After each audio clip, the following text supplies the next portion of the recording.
Okay.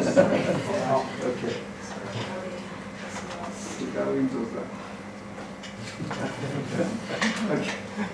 So that was question. So it's time, so please start your presentation. Good afternoon, everyone. I'm Sean from Digital Lab, doctoral student.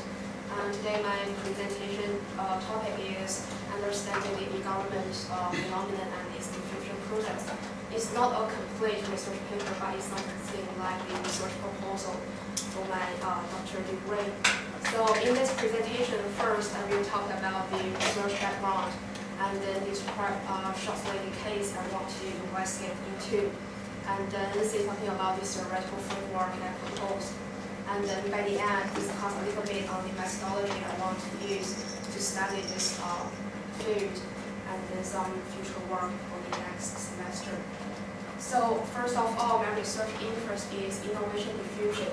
So what is innovation diffusion? Basically, it's a dynamic process that involves multiple stakeholders.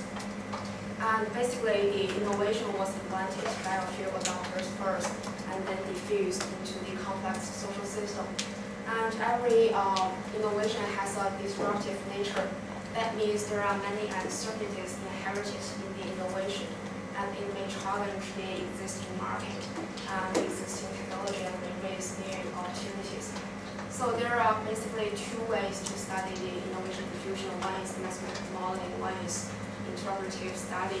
So for the mathematical modeling, we know the innovation diffusion process is very dynamic.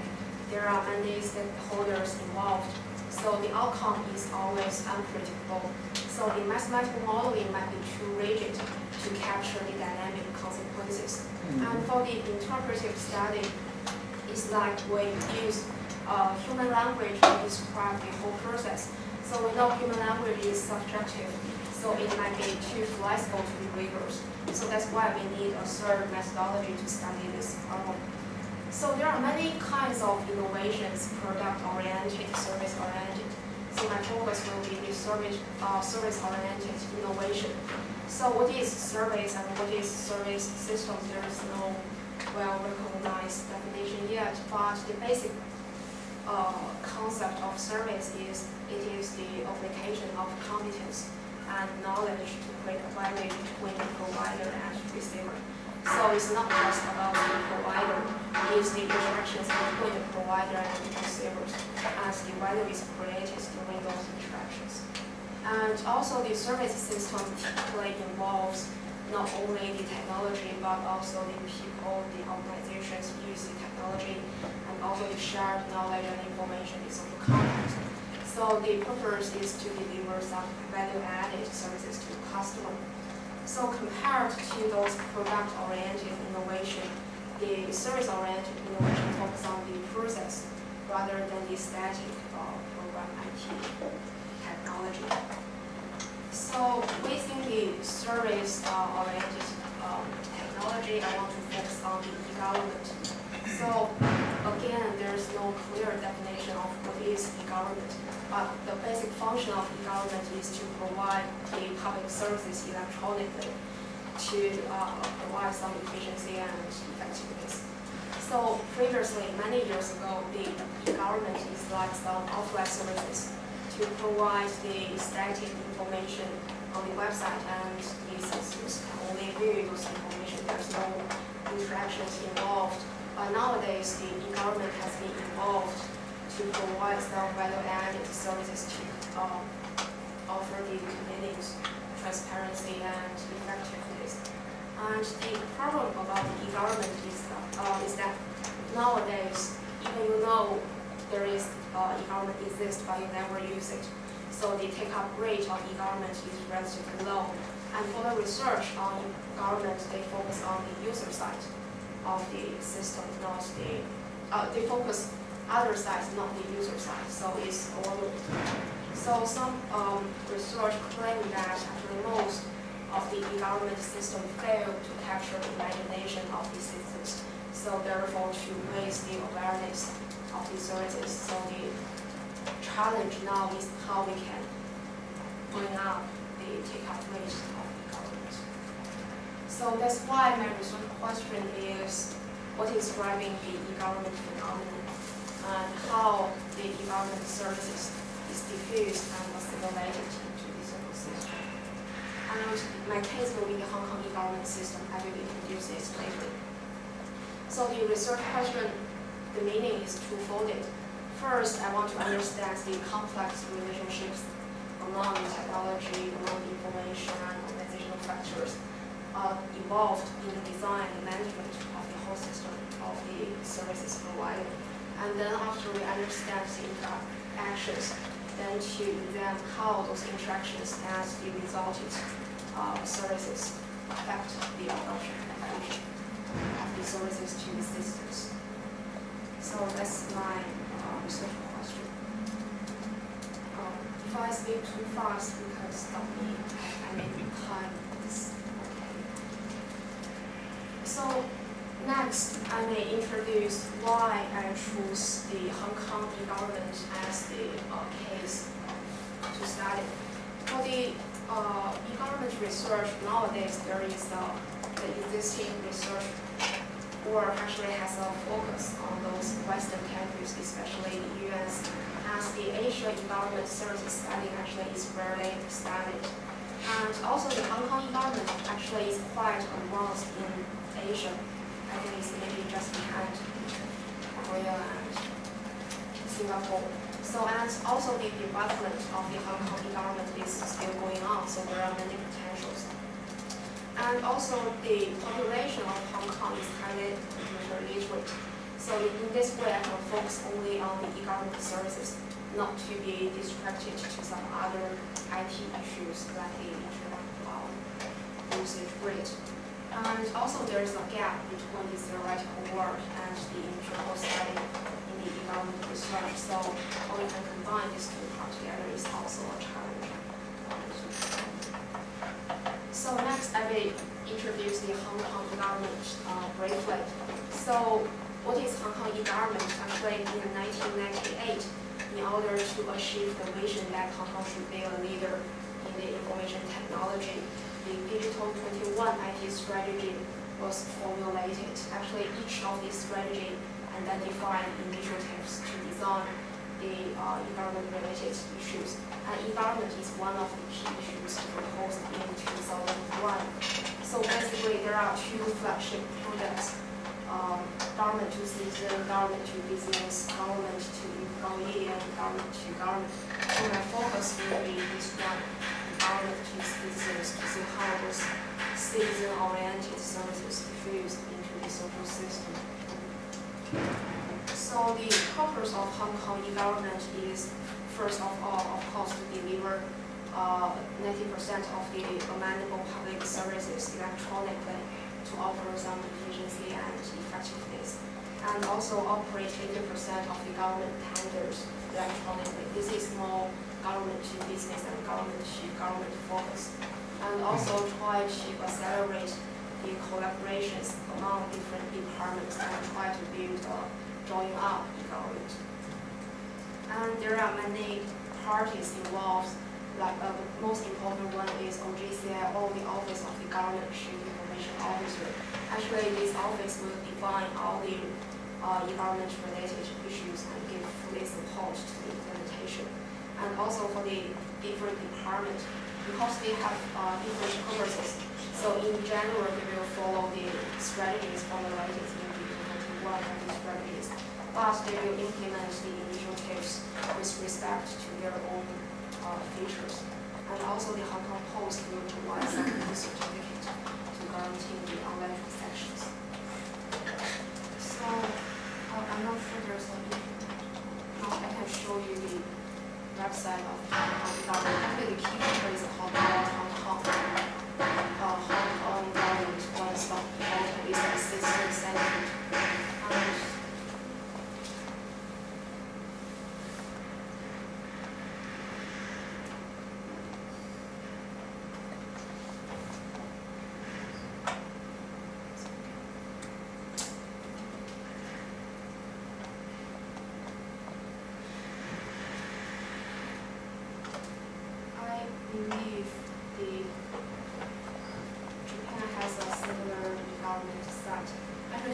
to our Hong Kong website. It's kind of one-stop portal. You can enjoy all the public services here, so you don't need to go to the counter to enjoy these services. So that's just a brief review. If you are interested, you can search for the internet. So the purpose of this e-government is to improve the quality in the delivery of public services and to improve the accessibility. Nowadays, you don't need to go to the counter to enjoy the services. For people like me, as long as I have the internet access, then I can enjoy the public services. And also, it tries to reduce the cost of service operation in the long term. So nowadays, there are more than 130 public services provided. Now you can change your address, you can pay your tax, and you can submit applications and track the application progress. So that's my overall case. Next, let me introduce something about the theoretical framework I want to use. So for the research question, actually there are two aspects I want to study. One is the technology in government settings, and then the second part is how the enacted services technology influence the adoption rate and the diffusion process. So for the first part, for the technology in government setting part, I will use the institutional theory called enacted technology framework. Actually, it's one of the most integrating and refined theory to study the technology in organizations, especially in government settings. So the focus of this theory is the interactions among institutions, government structures, and the information technologies. So the main idea is that there is first some objective information technology. This one is like the hardware, software, and internet, those static technology. And then the organizational forms like the structures, and also the institutional arrangements like the laws, regulations, policies in the society. Actually, these two will influence the objective information technology to some enacted technology. So this enacted technology is like the features of the technology that are actually being used in the government settings. And also this enacted technology will give some outcomes in terms of efficiency, effectiveness, and transparency. So actually we can treat this one as the services provided by the government. And then on the other way around, the enacted technology and the outcome will influence these two parts as well. So the whole relationship is recursive, they influence each other. And but the problem about this theory is that although this theory is well developed, is too descriptive, and actually there are not many empirical works involved to support this theory. So my purpose is to conduct some empirical work based on this theory to see whether this theory is worked or not. And then this theory is focused on the organizational part. Next, I will introduce some theory focused on the individual adoption decision part. So the most important or famous model theory in the adoption decision part is called the BAS diffusion model. It was proposed in 1969. So the purpose of this model is to try to forecast the growth of the initial purchase to some consumer durables. Here, consumer durables is something you will not purchase frequently, like the computer, TV you will not buy every day. And it claims that the probability of the initial purchase will be made at time t actually is a linear function of previous values. So there is some social influence on this one.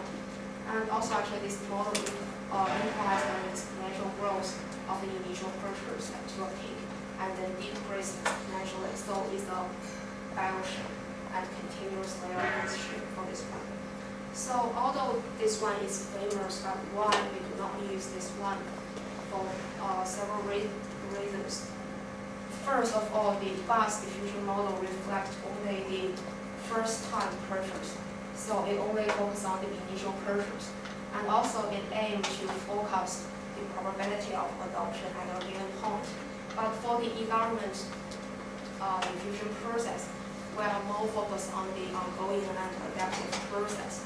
So, and also, although the BUS diffusion model focuses both of the micro-level characters and macro-level characters, this theory ignore the dynamic process that the micro-level factors may lead to the macro-level phenomenon. But it's just this dynamic process we are interested in. So for these reasons, we do not use the BUS diffusion model. And also, BUS diffusion model is focused on the economy and market. There is another set of psychological and social factors that may influence the individual adoption decision. Like, actually, there are a set of these kind of theories like the TAM, Technology Acceptance Model, UT, AUT, and DOI. And this set of model aims to examine the social and psychological factors that influence the individual's adoption decision. And what is the common point of these theories is that they emphasize the role of intention of individuals as the predictor of the adoption behaviors. So they believe the individual adoption behavior will give rise to some diffusion process phenomenon. And the dominant methodology is survey based on this set of theories. So here we can see actually for each of the theory, the common point is they try to identify certain factors that may influence the individual decision point, and then try to figure out the causal relationships between the factor and the behavior of adoption. So each of them identifies several key factors. Like for the TAM, the most important one is perceived usefulness and perceived ease of use. And for the PB's attitude towards the behavior, whether it's positive or not. And also the subjective norm is the social influence, to what extent the individual is influenced by others. As the perceived behavior is whether the behavior is hard to perform or not. And like UI, there are certain factors. And for UT, AUT, actually this one combines 8 different models and identify 4 key constructs like performance expectancy, effort expectancy, social influence, and expectations. And there are a set of supporting factors like gender, age, experience, and willingness to use the technology. So actually we can learn something about from this set of theory, that what kind of factor that actually influence the decision. So this part is about the organizational technology, and actually I want to integrate these two parts to compose a comprehensive theoretical framework to study the innovation diffusion process. Like the outcome of the technology will influence the individual adoption decision, as well as the institutional arrangement as those personal characteristics introduced before. And this individual adoption decision will give rise to the final innovation diffusion phenomenon. So that's my overall theoretical framework. And then next, I mean something about why I will use agent-based simulation to study this research problem, and how I can use it, why it's suitable to study this problem. So first of all, ABM actually is widely used in the organizational strategies and diffusion of innovation studies, respectively, but there's no work on these two together. And always the unit of ABM is the agent with different attributes, and the focus of ABM is the interactions among agents. So it's very suitable for the applications, like following, like if the application is interested in the effect of both micro and macro level, and also if the adaptation behaviors occurs in the system, and if the correlation with heterogeneous, and also if there is some emergent and contingent result arises in the system. So ABM is very suitable for this set of applications. And then if we look back to the e-government study, we can see the Hong Kong environment involvement and diffusion actually is a dynamic process. And also there are many heterogeneous and different kinds of systems involved in the diffusion process. And also those macro level interactions give rise to some macro level phenomena.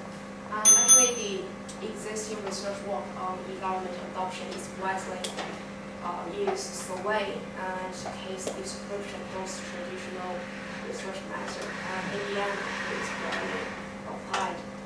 So for these reasons, ADM will be used to study the research problem based on the theoretical framework and goals.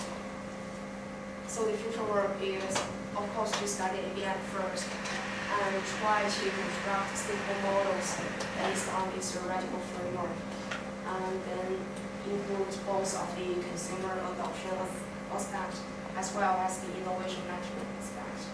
And actually, I'm working on this one now. And also try to test the government Hong Kong related policies and strategies, try to integrate them into scenarios to see how those policies influence the adoption and diffusion of the government services. So that's basically all my presentation. Sorry for running out of time. It's really 9 minutes. So, Do you have any questions or otherwise? Because it's just a proposal, so there are still many possibilities. If you have any questions, please feel free to ask.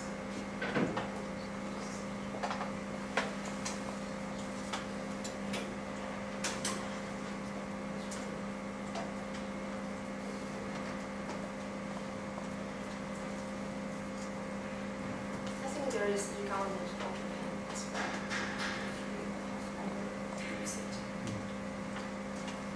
I have a question. So it's interesting about the government in Hong Kong, the government case, right? So do you know how the government in Hong Kong, how to improve the accessibility for the citizen to use the e-government in the Hong Kong e-government case?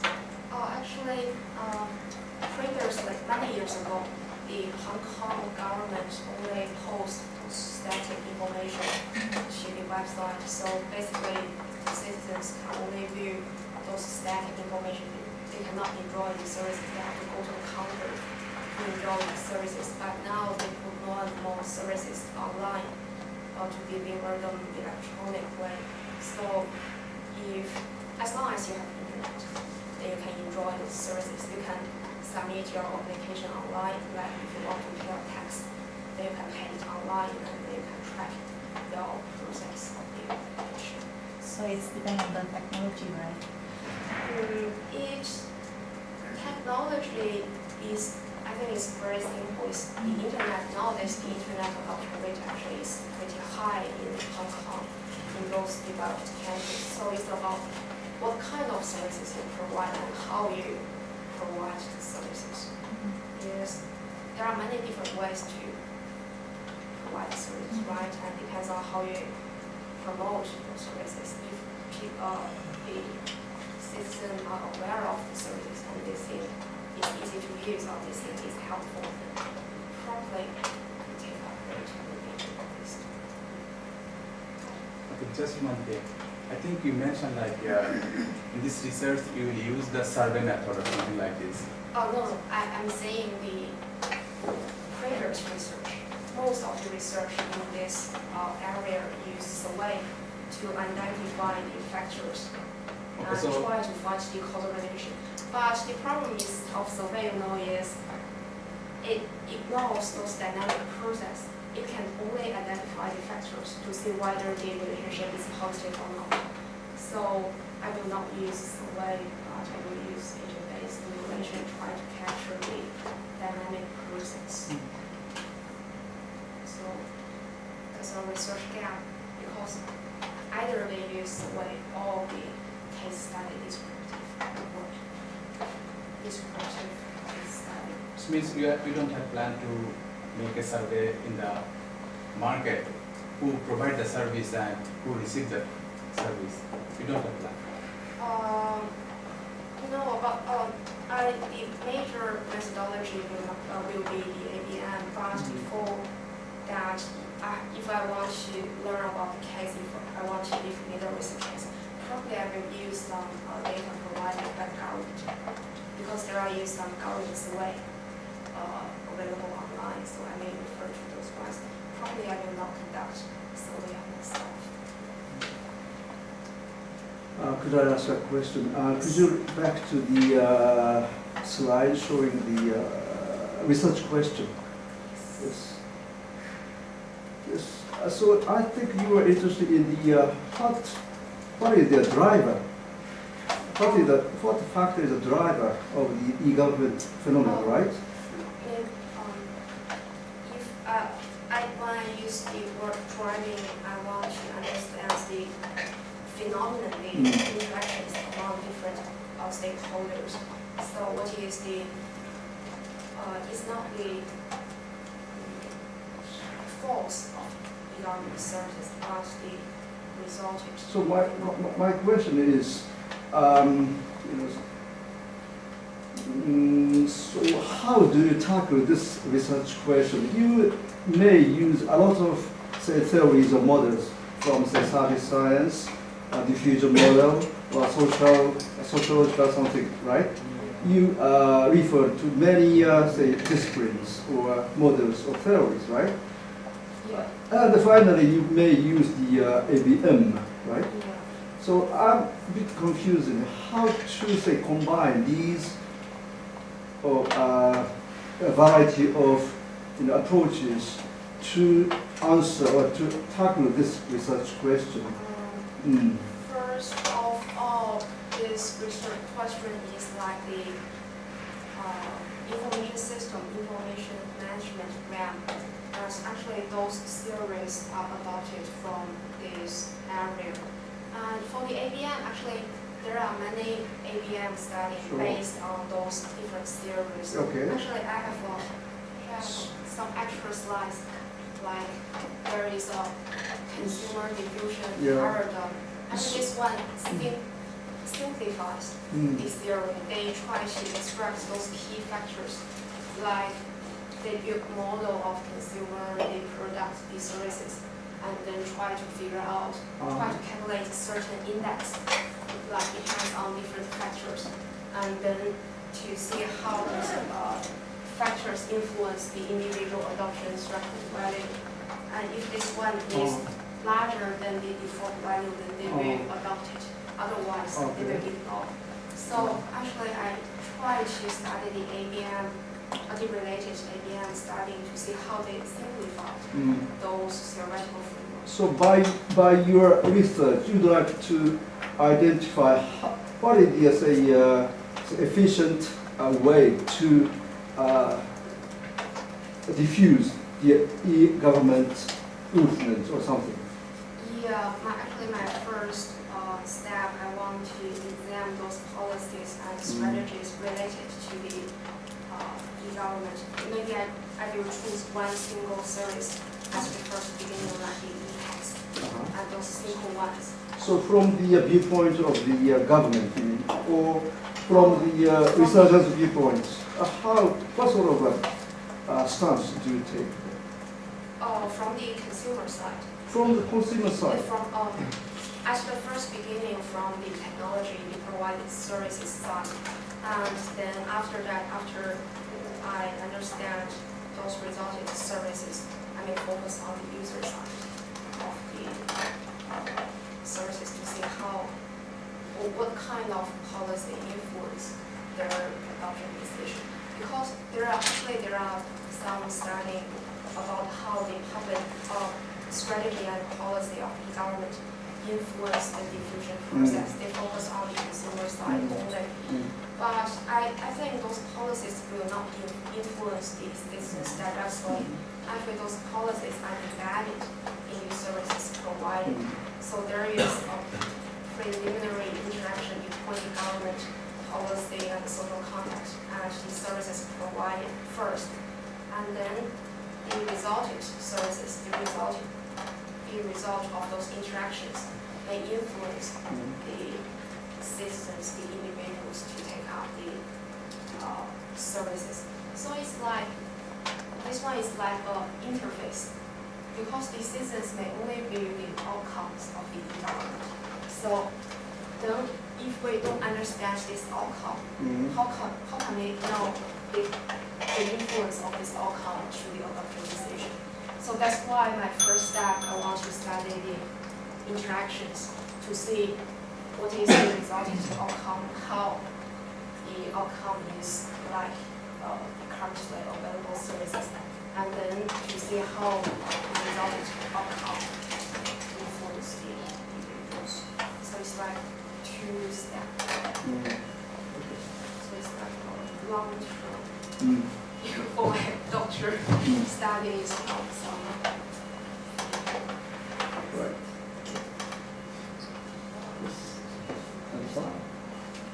Thank you very much. I have questions. So, you want to focus on the personal characteristic, the social, psychological factors that which affects the agents' adoption decision. Is that right? Yeah, I think it can be some attributes of the agent. Attribute. Yeah, like how the agent reflects to different environment.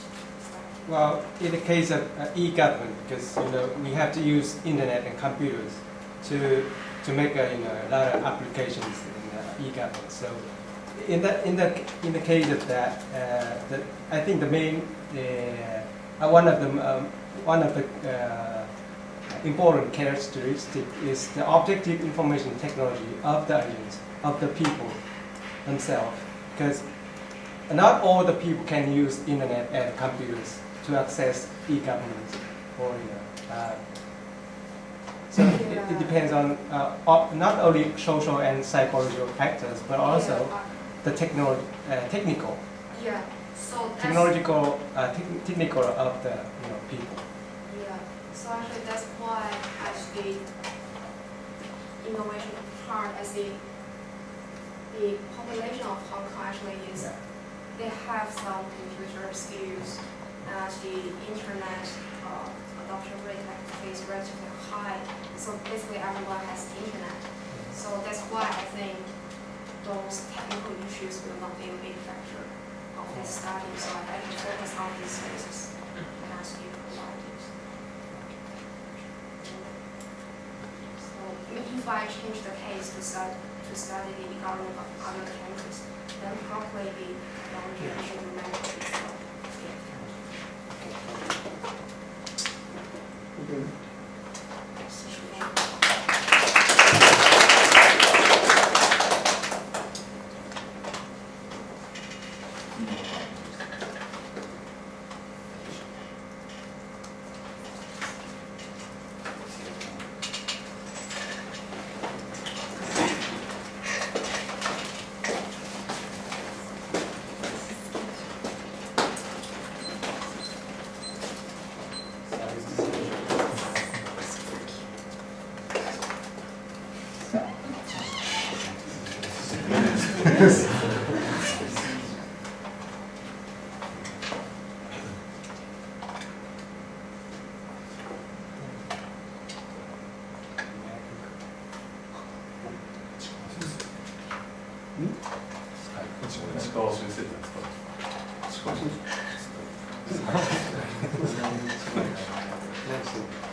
So please start your presentation.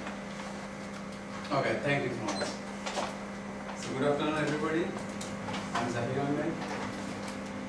Started from October under the Imahala and the Christmas also.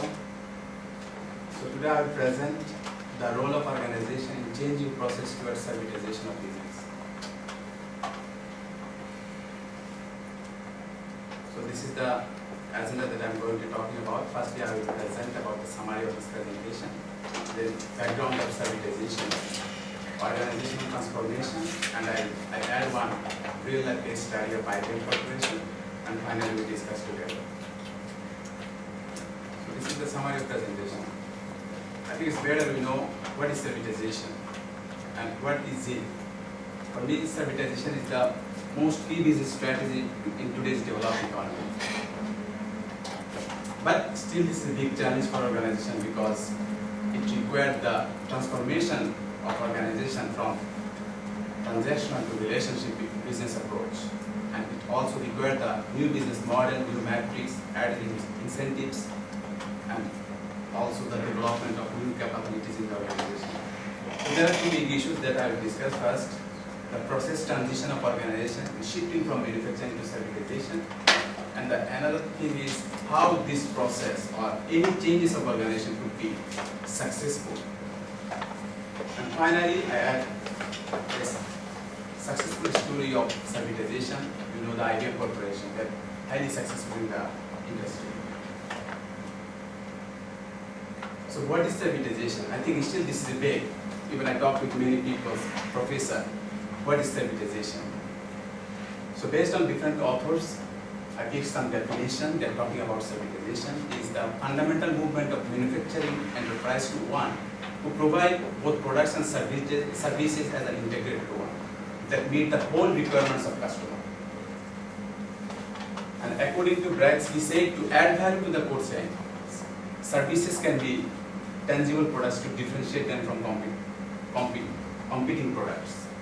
And how say servitization is the tendency of some manufacturers to reposition themselves as a service providers. Even they are talking about the main definition, and somebody said servitization is the encapsulation of products and services. Somebody said it's the product service system. Somebody said this is the service packages. But whatever is it, the focus or objective of servitization is the same: to add value to the core products. So this is our definition that we say that when organization strategically approach its customer profiles that encapsulated both products and services by adding new value, which directed the firm transition from product orientation to service orientation, issues based to knowledge based, and fulfill the desired needs of clients. Then we say it's servitization. So there are a few characteristics. But why this servitization? Why manufacturing today going to servitize?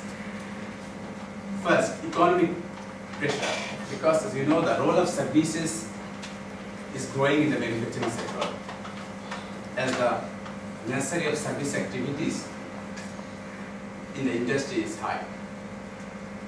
And then from strategic viewpoint, servitization helps the firm to differentiate itself from the competitors, because there are many companies who produce the same goods in a different brand and they provide only very few services. But in this case, we say servitization, they give you the whole things: product, service, support, solution, knowledge, training, everything. So in that strategic viewpoint, they are superior. And from the financial viewpoint, it's a great growth opportunities in long-run business perspective, and it also the source of higher margin than product. And from environmental rational, servitization give you the training and much more rationally how to use the product. So this is the servitization trend in global economy in the last few years. And if you look this graph and just focus two things, Japan and China. So in 2006, the percentage of servitized farm in Japan almost 11%. And within 2 years it's come to the 30%, near the 30%. And in China it was around 2%. And within 2 years it comes to the 20%, I mean more than 10 times. So it's very increasing. So here I picked some example, real example, who are really established as a servitized firm in the world and highly successful. Like IBM. They started their business as a hardware company and they changed their value chain into the business solutions. Generally, they are usually engine maker, but they provide today inventory management, leasing, finance, and also maintenance and repair of products, everything. Role size is also the highly successful firm in the industry. And UPS, they are usually the logistic firm, but today they are offering the warehousing, design, and training also.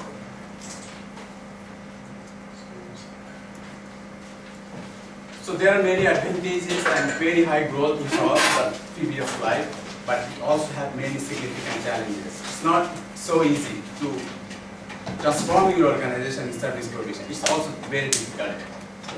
So the first difficulty is we think to change your organization model from transactional to relational. And then modeling and understanding the profitability implication in long-term partnerships. And you have to develop the capability and design and deliver the services rather than products. And the most important thing in this case is to create a service culture. That's very important and very big challenge for organizations. Handling a dynamic changes of market conditions, speedy response to client needs, requirement of rapid turnaround times, and volatile demand. And there are many other challenges like management collaboration, structural changes, strategic implementation, and also the goal balance. The product and service, two goals, have to balance as an integrated goal. So this is the organizational transformation.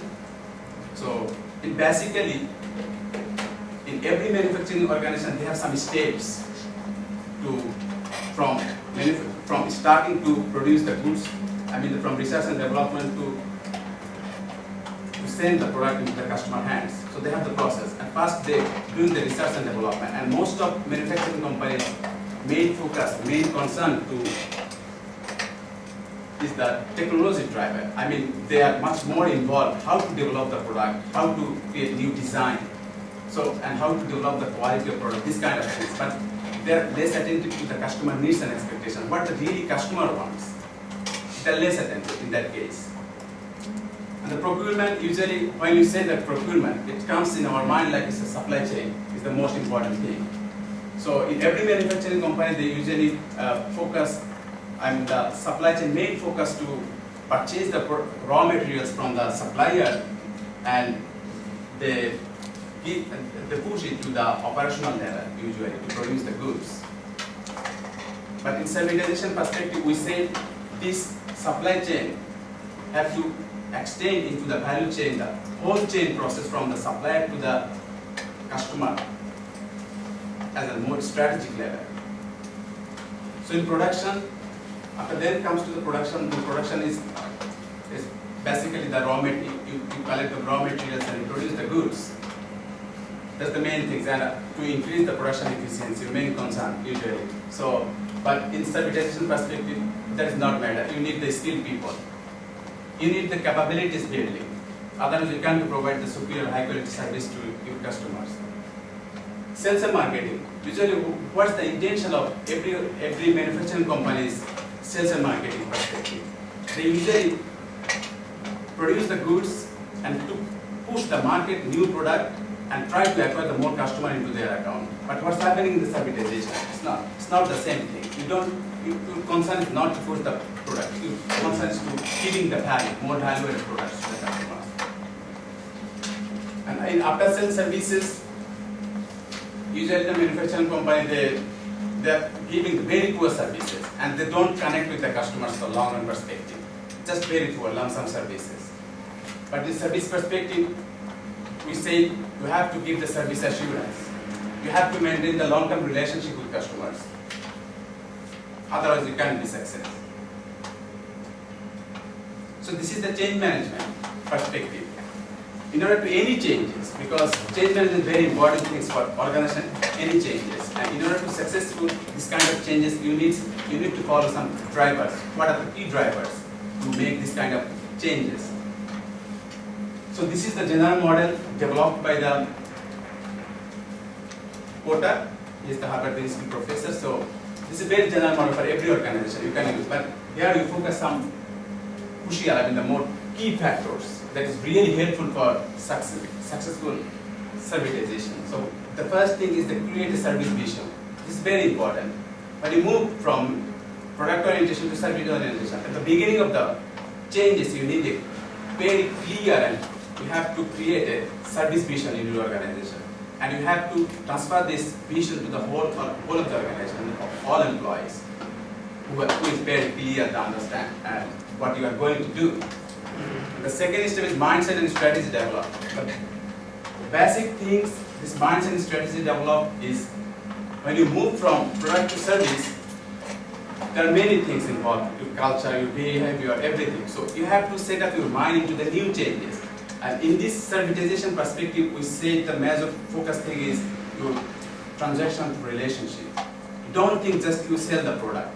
You have to maintain the relationship and you have to belong to that kind of behavior when you provide the services. So leadership and teaming is the third point that we focus. In order to provide this kind of changes in the organization, you need a very strong leadership and you have to work as a team member, otherwise you can't be success. This is very important thing for any changes. And then shared values and communication improve. You have to share your values, the organization main principles, your behavior, and what's your mind and what you are going to do. You have to share to all employees. Then the objective of servitization will be success. Otherwise, it will not be success. And finally, to create a new service culture that I especially focus, very important thing, because the total production culture and service culture is totally different. So you have to create a very service-oriented culture, and you have to give a sense to the employees, like more interaction level, or what I say, the customer needs, like the customer accessibility or solution-oriented thinking. This kind of sense you have to provide to the employees.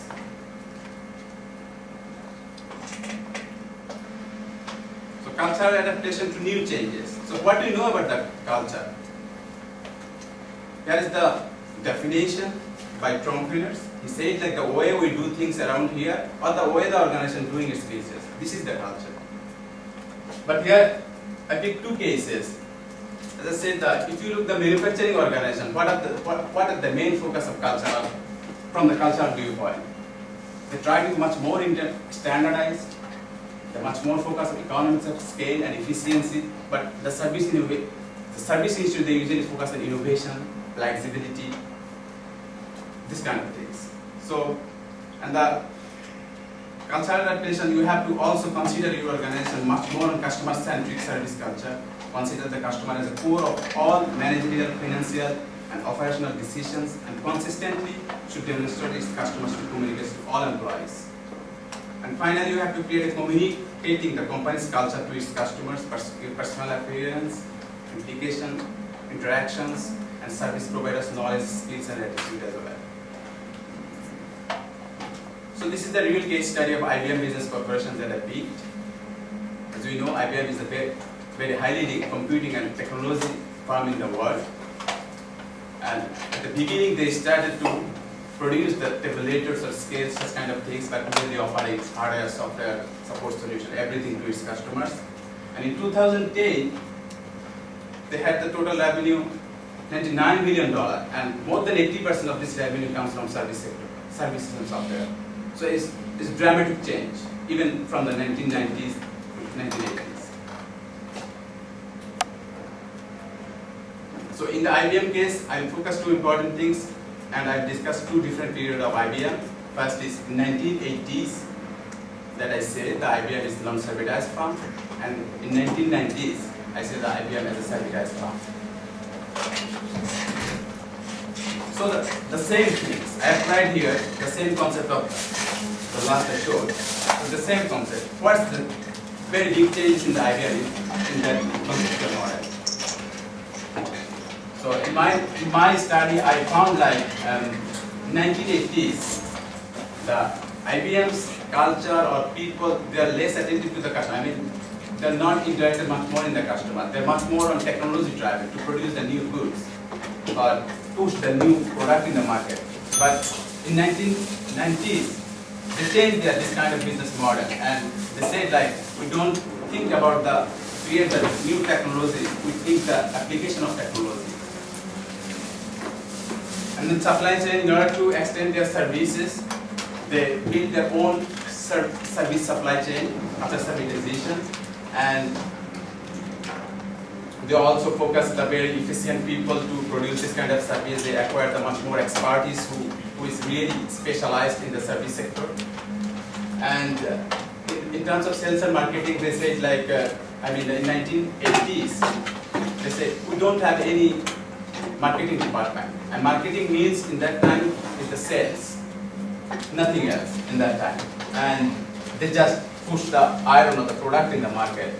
But after then, they change their culture, they change their business strategy or philosophy, and they try to push the more value-added products in the service, what the really customer needs. They much more focus on the on-demand businesses.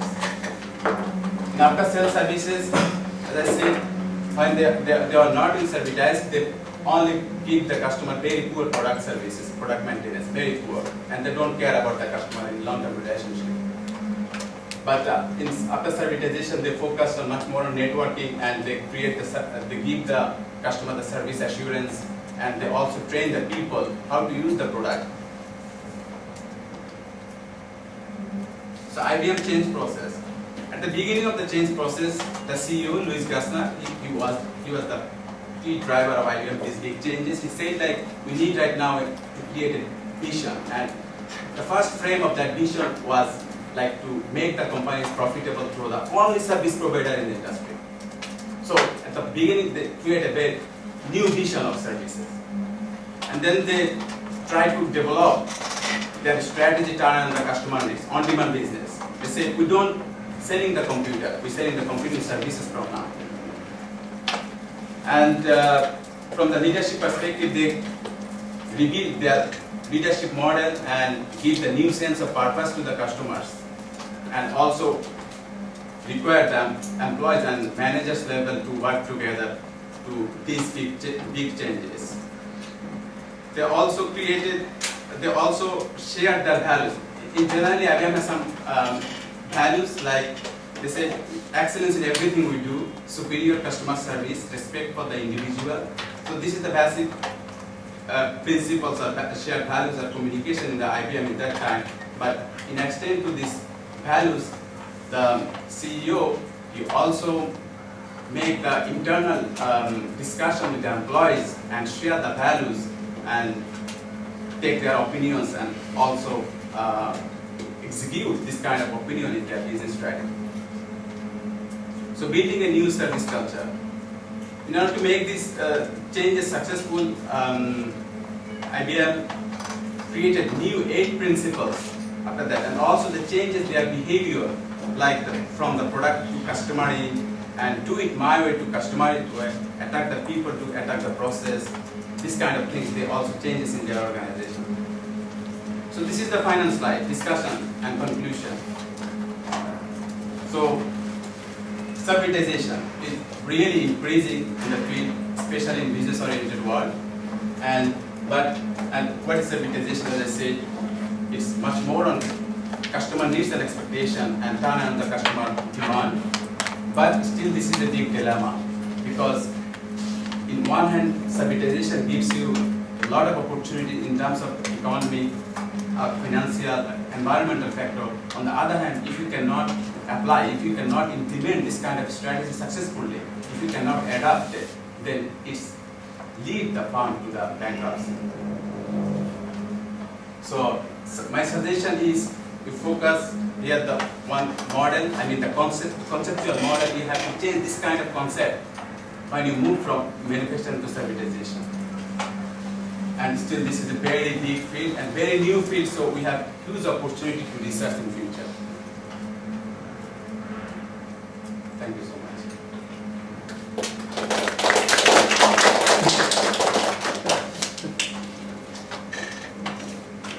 So can I ask a question? Yes, please. Yes. It seems to me, you just analyze historically the process of IBM, right? Yes, you apply the concept of transition process, right? So it seems to me it's just a sort of say description or analysis of IBM. And on the final slide, you show the suggestions or future research framework, right? So far, what have you done? Okay. I understand what you learned quite many theories and models, right? And the history of IBM. But I think you just applied such a model to the real situation of IBM. That's it. So IBM is the practical case who really successful in the world as a servitized organization. Might be. Yes. So what? In what sense? No. So you say Okay. that IBM is a successful example of servitization. Okay. Right. So Okay, so that's why IBM is as an example in my case. yes. Okay. So my thing is research from non-servitized to servitized. When you are non-servitized firm, you have some sense, you have some concept how you give the step in the next. I mean, how your business will be run. So you have to based on concept. But this is the general manufacturing company's concept. I mean, who are non-servitized? What are they doing? What are their philosophy to doing in the business, in the market? But we propose this concept. You have to, when you move to servitized, you have to change your mindset. You have to change your concept to, and you have to extend your value chain this way. So you'd like to say validate that model by using the example of IBM. Yes. Is it? Yes. Because I study and I also take interview with the IBM president, Dr. Collins. I talked with him and many other people, and I also studied the many case study of IBM, and I try to pick what's happening in that period of IBM when they move from manufacturing to servitization. I try to match what are they talking about, and that's why I picked the IBM example, because there are many examples, but I picked the IBM because they do it like this way. Okay. That's why. So it is one of the USA findings, right? Yes. So what about other say findings or other original say contributions? Okay. Or, As I said, the study of servitization is very beginning. So there is no so many papers, there is no exclusive paper, there is no concrete paper who is really suggesting something like this way. So this is like the result of many papers or many concepts. That's why I try to fit and I try to do something more concrete. But there is no specific result from the others because this is very beginning period of concept of servitization. so in that case, you have to emphasize the value or the importance of that model itself, right? So you apply that model to IBM. Maybe you can apply another examples or another situations, right? So your own point is the claim of that model, is it? So The ultimate objective of your research or presentation here is to provide this model yeah, this model. and to validate that To model. validate as an example of IBM. If so, it's a big poor. Just one, model. Okay, so and we also suggest this This model. one, yeah. Yeah. So It's just a modification of the Porter's model. yes. Yeah. POTUS model. Yeah. Just to develop and what might be much more important in case of servitization because So you should show your methodology at first, because that chart is only the chart. Of course, Porter has his own methodology about his risk description. But your explanation is looks like IBM propaganda or publicity of servitization. So propaganda was and publicity of servitization. Okay, you need your methodology. Okay, so it's only a chart. If so, you have to explain more detail. For example, like rich case study method, and depending on the method, you describe your own case study, or more theoretical approach. Okay, without chart methodology, that kind of chart is only the chart for consultant presentation. Okay. So in the future, in the near future, what sort of a plan, research plan have you got? How do you deepen these results? how I do it, I'm planning to make some survey. I mean, Survey? Interview like something like But this. before interview, you need some framework. Yeah. Yes? Framework by which you can tackle the reality. Yeah, that's So So have you already prepared such a sort of framework or list of questionnaires, that kind of? No, still I need to develop the questionnaire, but I have planned to make this questionnaire and to. Well, before questionnaire, you need a framework or viewpoint. You know. Yes. It's a methodology. You know, theory led. Our slogan. You know, observation depends on the framework.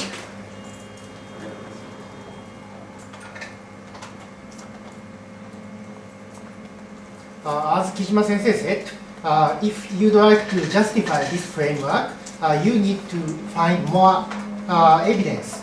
So, though you suggest IBM case, but connection between this framework to IBM case is insufficient.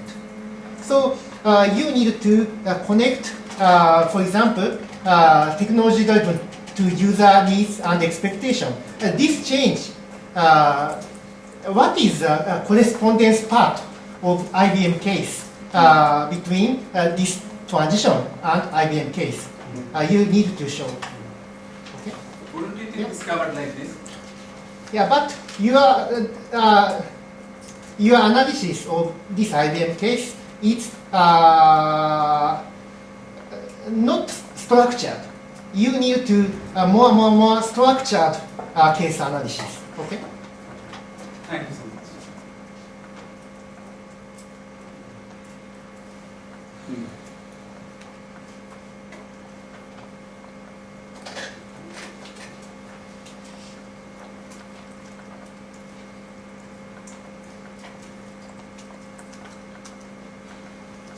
Final any other question? Comments?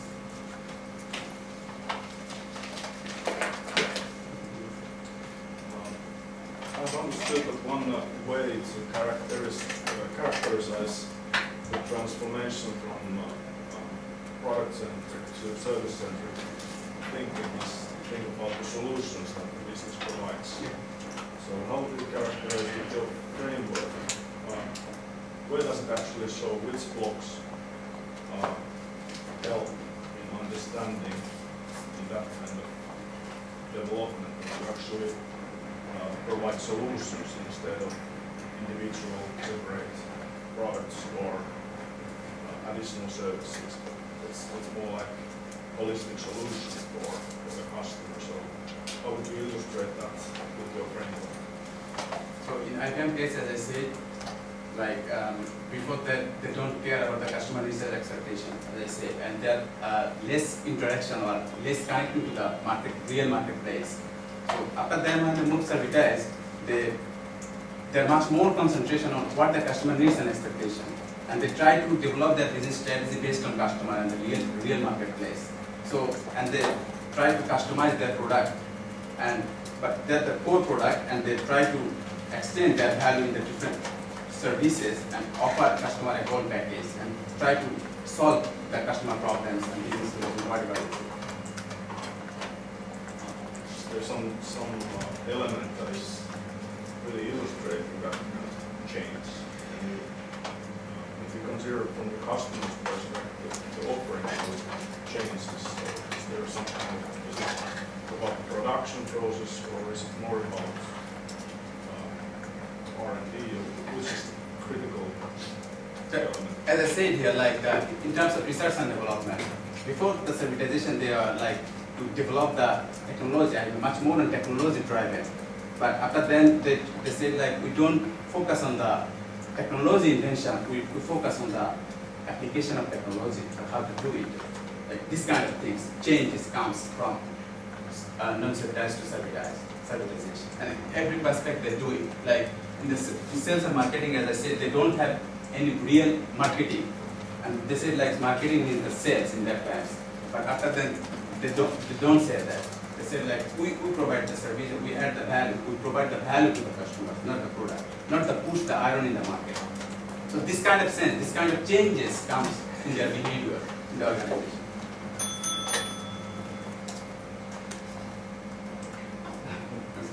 Right. I'm sorry. Okay.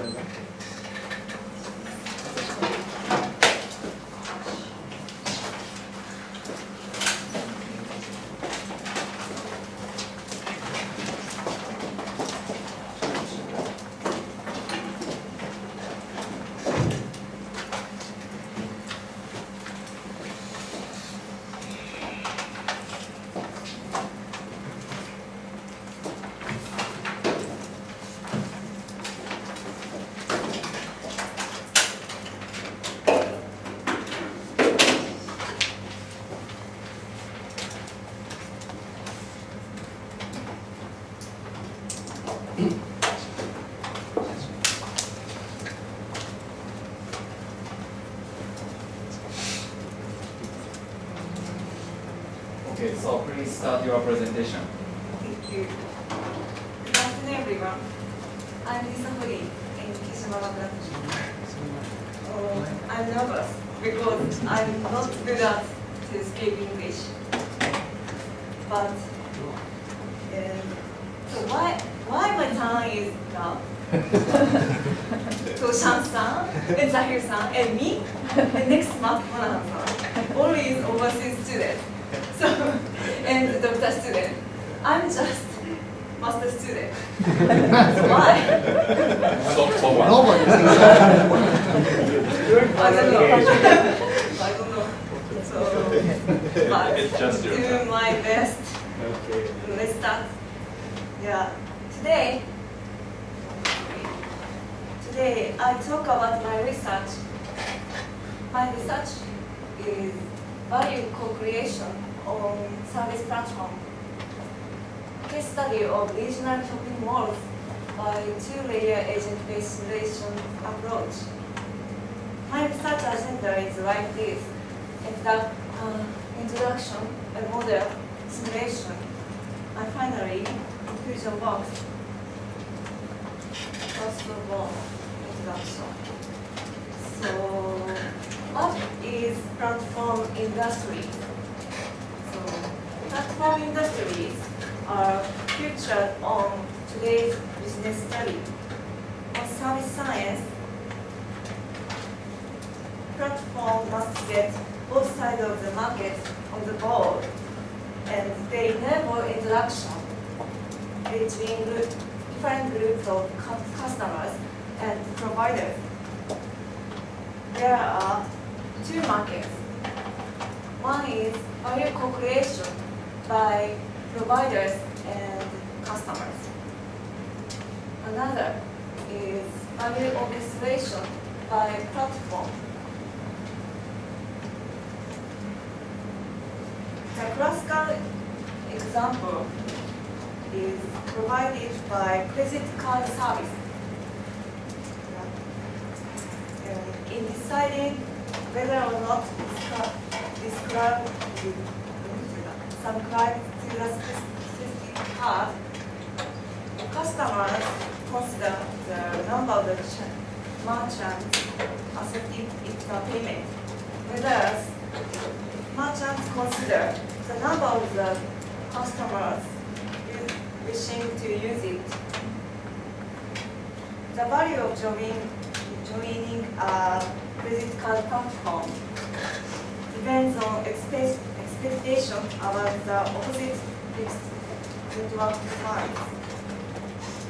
Similar characteristics can be found in operation systems, in iMarket, SNS, and shopping mall, and so on.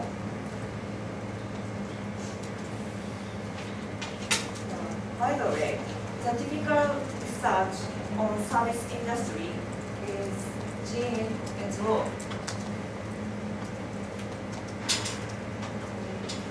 They built a model of platform competition with two-sided markets and compare the outcome with those determinants of price allocation or market structures. However, it is so simple and logical model that it cannot evaluate customers or providers in detail. Then, this paper's aim is building a business platform model by agent-based simulation focused on characteristics of customers and providers. Using this model, I would like to help customers managers and providers to make decisions. In this paper, we take a case of regional shopping malls. So shopping mall, what is shopping mall? In the urban area, many department stores are located.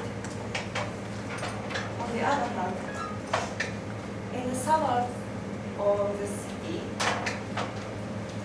many shopping centers like Ion and just are located. Thus, the mall service is very important for people's life. So, in my research, we focused on the regional shopping malls.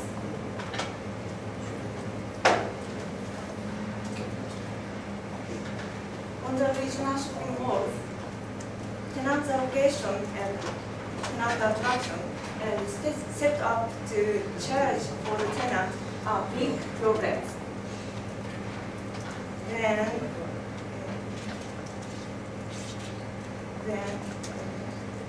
it is also clear that the management is very difficult because of varieties of the customer's needs. So my research aiming building a mall management model focused on characteristics and behaviors of customers and tenants. Okay, next, my model. First of all, there are three stakeholders, mall managers and tenants and customers. So they do each decision making like this. So platform decides charge for the tenant and how much gives the customers parking lot. Providers decide tenant will be open or not in the mall. Customers decide they will go mall and enter tenants or not. And they interact each other like this.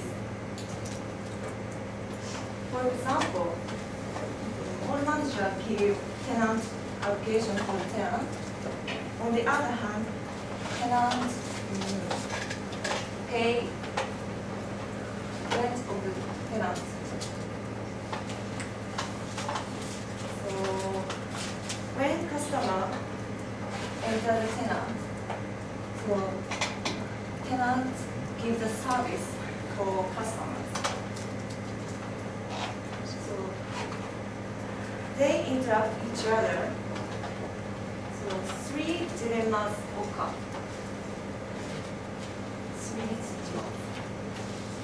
So first, between tenants and customers. If the service are high quality, customers' utility are increased, but tenant must cost highly. The second dilemma is between mall manager and tenants. So tenants want to gain the site use as profit maximization, but it does not necessarily lead to profit maximization of the mall. So if a site is too large, the charge cost of tenants will become high. If site is too small, it will lead to customers' confusion and will become tenants' opportunity cost. So, third dilemma between mall managers and customers. If a parking lot is large, it will lead to customers' utility increased, but in the mall, parking lot costs become large. Since three dilemmas occur, it is difficult to fulfill the purpose of the three stakeholders purpose of three stakeholders. Then condition that tenants and customers do interaction and to co-create high value. After that, the mall manager's profits are evaluated. So this is the UTT model. But it is so shopping mall tenants and customers. Mall and tenants aiming profit maximization. On the other hand, customer aiming customers UTT maximization. So this condition. So it is a mall image. Tenants scramble for the limited site alpha. There are 6 types of tenants: clothing, supermarket, sanitary, leisure facilities, restaurants, and others. They scramble for the limited site alpha in the mall.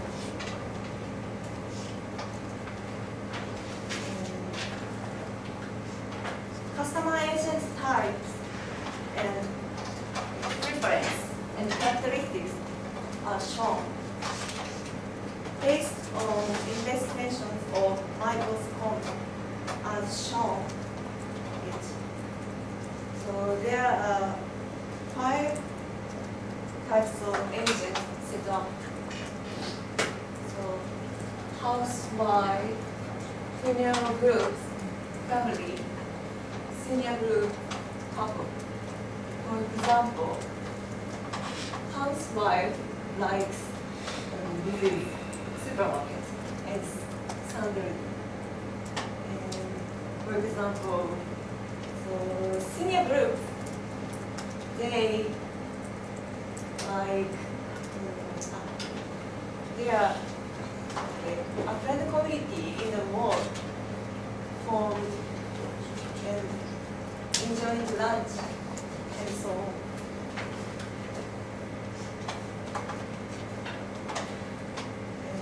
Customer agents behave the following this way. First, an agent using a parking lot parks a car.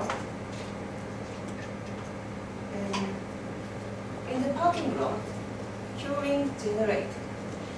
If crowded, it will become an agent utility decrease.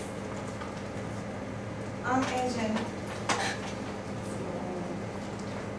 so no, an agent will go home 20 minutes or more after. Second, customer agent enter the shopping mall. Third, agent enter tenants based on each preference.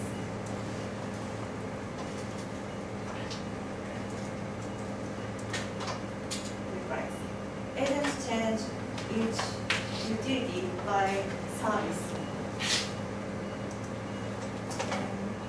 Fourth, it will leave if it becomes the end of the length of stay. The fifth, the agent using the parking lot drives in the car and go home. It is the behavioral loop simulation. So my research question is 2 points. One is drawing the stable service which tenants provide. It supports recognizing customers' needs and performing stable decision making to the quality of service. And the trade-off of the cost concerning. Second is drawing the stable tenant pattern to customer pattern. Under the condition of various customer pattern, tenant and customer perform value calculation and perform all managers, change or tenants, and tenant attraction decision aiding to do it.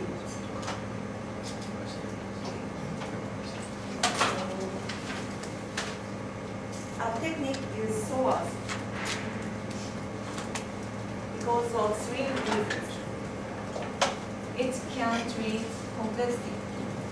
Second, two or more customer agents have different enough. Third, customer to the interaction and confusion during a form simulation. By the percentage of the customer agent and tenants, we found out a point of three stakeholders utility high.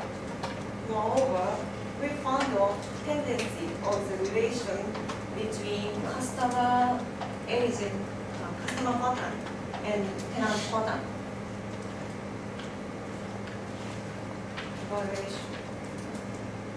In the model, it makes decision aiming at maximization more profit and tenant profit and customer utility. However, it is difficult to review all the purpose of stakeholders. Then, condition that tenants and customers interact and co-create high value. After that, more profit evaluated. Which one?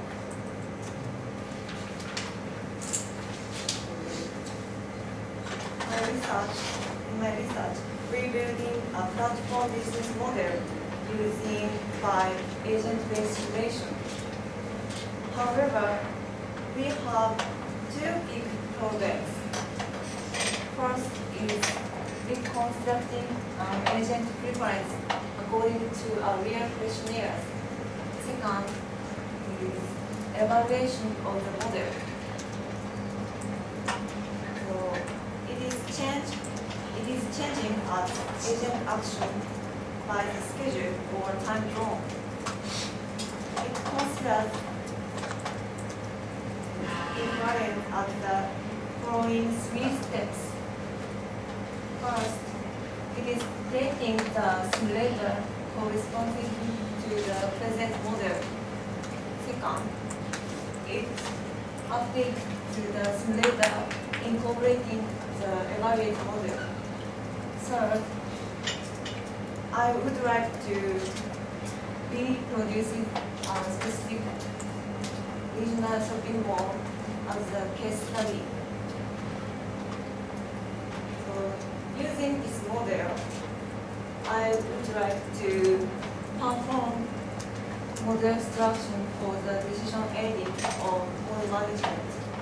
Moreover, we would like to propose an agent-based simulation model as platform industry analysis. This is my all. Thank you.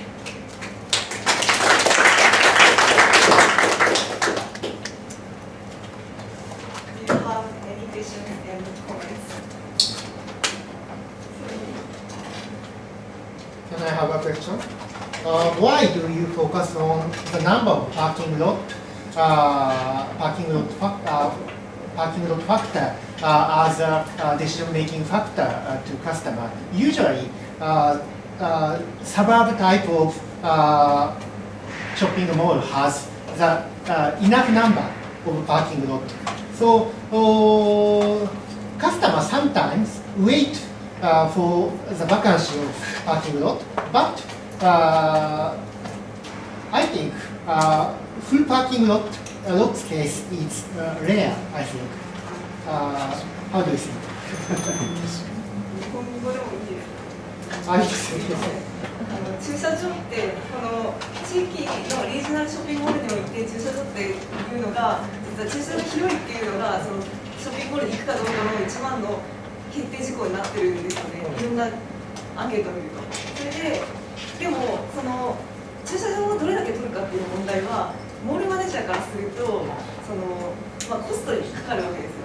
もしそこまで全部モールにしちゃえばもっとなんだっけテナントを入れることができるのにそこを駐車場にしなきゃいけないということでコストにかかってしまってなのでそこでどのくらいにするかという問題が出てくるんですよね。であんまり少ないとカスタマーは嬉しくないしでも少なすぎるとカスタマーが混んじゃうしとかっていう問題が出てくるのでそこら辺で折り合いがつくような点をここで調べたいなっていうふうに思っています。あえていくつかコメントしておくと、郊外型のショッピングモールっていうのはすごく地価が安いところに作るからあんまり駐車場のその数って制約条件になりづらいかなと思うのとあとモールマネージャーの権限ってどこまで及ぶかというと普通はなんかギブンな気がするんで、ね、戦略変数じゃない気がしてテナントのコンビネーションによってどう集客上げますかっていうのがモールマネージャーの裁量であってそこの駐車場を、ね、なかなか動かすっていうのは大変だからあんまりやらないんじゃないかなと思うのでどっちかというとテナントミックスとかそっちの話の方が面白くなるような気がしました。一応最終的に出したいフューチャーワークスはそこなんですよね。いやわかります。はい、モデルの中に必要かなというかジレンマがあったのでそれに入れたっていう。ありがとうございます。じゃあコメントいい面倒つかるか日本語だ勧誘コードは、いわゆるハブモデルなんかはマクロモデルなんでグラビテーションでやるんですけどここはあくまでマイクロモデルを取ってるのでマイクロな勧誘コードの中でのその決定モデルしかも車とかを含む勧誘コードってことになるのでもちろんショッピングモールなんかの店舗コードみたいなものを勧誘コードのそのマイクロなストラクチャーとしては重要なんだけれども駐車場とファクターが出たときにそれを行動で実際に評価するためには先ほど岡安さんから指摘があったように地価の問題とかそういう問題があってですから比較するとしたら中心市街におけるねそういう問題ねそれからあと同時に例えばレストランであるとかそういうところに中心市街の開発においてはまさに今の駐車場の問題の失敗っていうのはコンパクトシティの問題とかでしょっちゅう出てくる項目なんでその辺との比較検討がすごく重要だし実際の事例では駐車場がなのにあってる近くの証券に引っ張られちゃってホールアウトになって立ち上がれた例なんていうのは諏訪の岡山の特徴的なんでそういう少しケースを見ながらいわゆるグラビテーションモデルでリ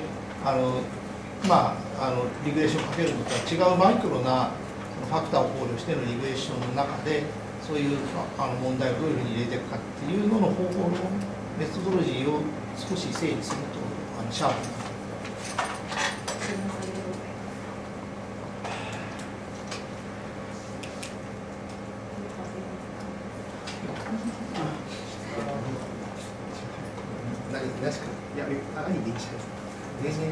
I was also thinking about the parameters that you chose, for example, the parking lot, the example that was brought up, and also between the platform and the provider, that relationship, maybe there are other factors as well besides only the, of course every provider wants big space, but they might want something else, maybe like promotions in the announcements or something.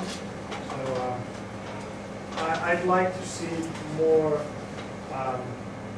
maybe there are more different dilemmas that you could explain, but I think the ones that you chose were interesting.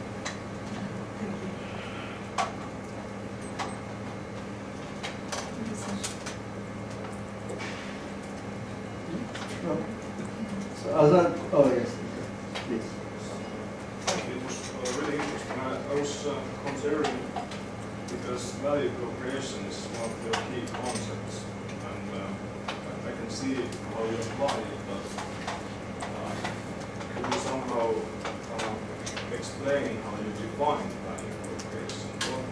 What kind of elements it may consist of?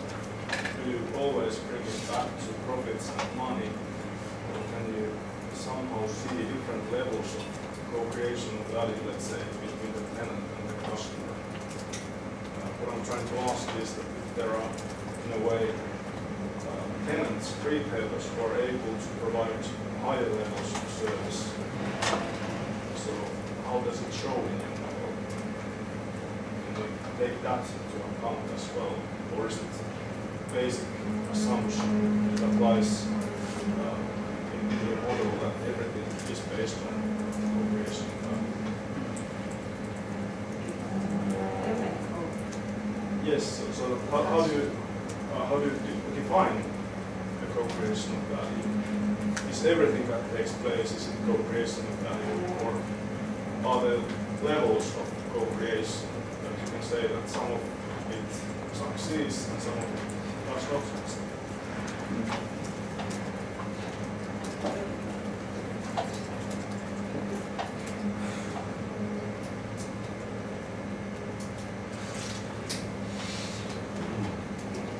So I think as a co-author of this paper, yes, can I answer your question? One of the essences of this research is the two-layered structure of the model. Yes, on the bottom layer there is a interaction between the provider and the customer, right, to create a new value through the interaction. But that interaction process is determined by the platform owner or manager. Right? So the platform owner determines some parameters of the interaction process. So her approach is first focuses on the interaction process, given that the parameter are specified. After that, the platform owner control the parameters to get the maximum profit for the platform owner. So that kind of two-level structure and agent-based simulation is another characteristics. Maybe we can dig out this micro-level research of service co-creation process. If I just can add that there's my understanding of co-creation of value is more based on the exchange of resources.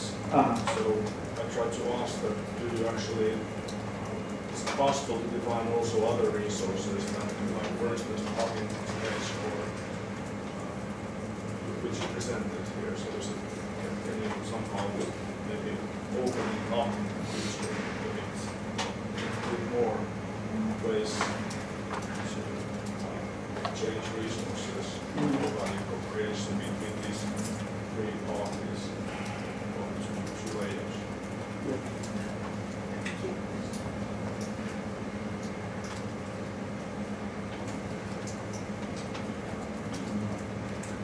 Two minutes.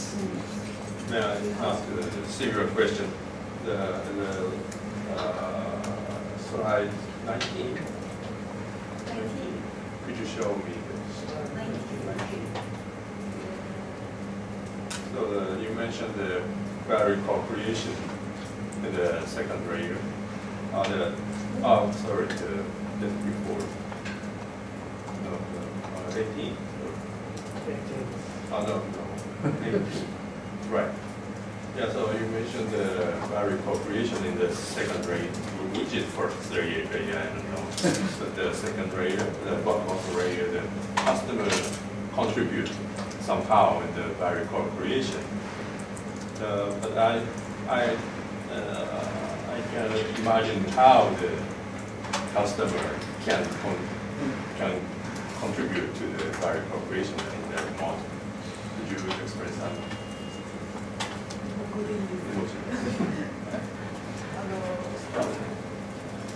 んとなく受ける、出すそのサービスを受けることによってカスタマーは自分の雇用を変化させていって、でそれで高ければこっちにプラスで返ってきて、その雇用が高ければそのプラスに働くわけですよ。ってなったりです。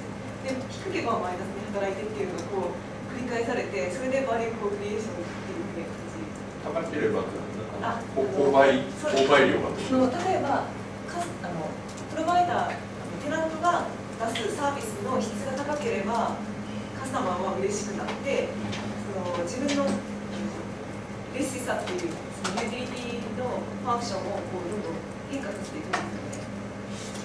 ファンクションが変わるんですか？はい。アスピレーションレベル、ファンクション自身。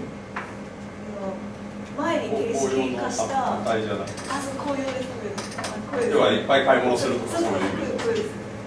じゃあそれがフィードバックされて、フィードバックされてっていうのがこう続いていって、で何期も何期もっていう形で続いていく形でバリコステーションして、でその時に、例えば地域でこのバリオーケストレーションが入るっていうような形を作っています。それがAnother question is,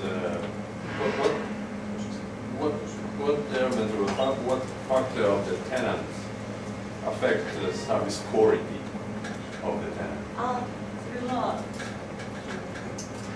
パッと飛ばしたんですけど、ここに実はいろいろ書いてあるんですよ。なんかクオリティが、ここでは確か人件費というふうに設定しているので、その人を多くすればサービスクオリティが上がる。So it may cost